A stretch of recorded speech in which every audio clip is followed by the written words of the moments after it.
சேர்க்கணும்னா பொதுவாக எஸ் சேர்க்கணும். அப்படி எஸ் சேர்க்கணும்னா அதுக்கு சில ரூல்ஸ் இருக்கு.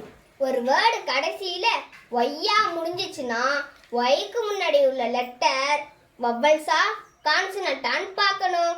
அப்படி வவ்வல்ஸா இருந்துச்சுன்னா அந்த வேர்டோட எஸ் சேர்க்கணும். கான்சனட்டா இருந்துச்சுன்னா ஒய்யை எடுத்துட்டு ஐஎஸ் போட்டு எழுதணும். ஒரு வேர்டு கடைசியில் எஸ்ஹெச் சிஹெச் எக்ஸ் ஓ இதெல்லாம் முடிஞ்சிச்சுன்னா அந்த வார்த்தையோட அப்படியே இஎஸ் சேர்த்து எழுதணும். ஒரு வேர்டு கடைசியில் எஃப்லையோ எஃப்இலையோ முடிஞ்சா எஃப்ஐ எடுத்துட்டு எஃப்இல முடிஞ்சா எஃப்இயை எடுத்துட்டு விஎஸ் போட்டு எழுதணும்.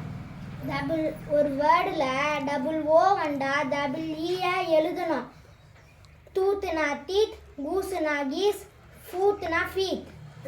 இந்த ரூல்ஸ்லாம் இல்லாமல் இர்ரெகுலர் ப்ளூரல்ஸ் இருக்கு. ஆக்ஸ்னா ஆக்சன், உமன்னா விமன், மேன்னா மென், மவுஸ்னா மைஸ், சைல்ட்னா சில்ட்ரன். சிங்கிள் இருக்கும், ப்ளூரல் இருக்கும், மாறாத வேர்டு இருக்கு. ஷீஃப்னா ஷீஃப், ஃபிஷ்னா ஃபிஷ், டியர்னா டியர். இவ்வளோதாங்க இந்த சிங்குலர் ப்ளூரல். இதில் என்னங்க கஷ்டம் இருக்குது, நாங்கள் நல்லா கற்றுக்கிட்டோங்க.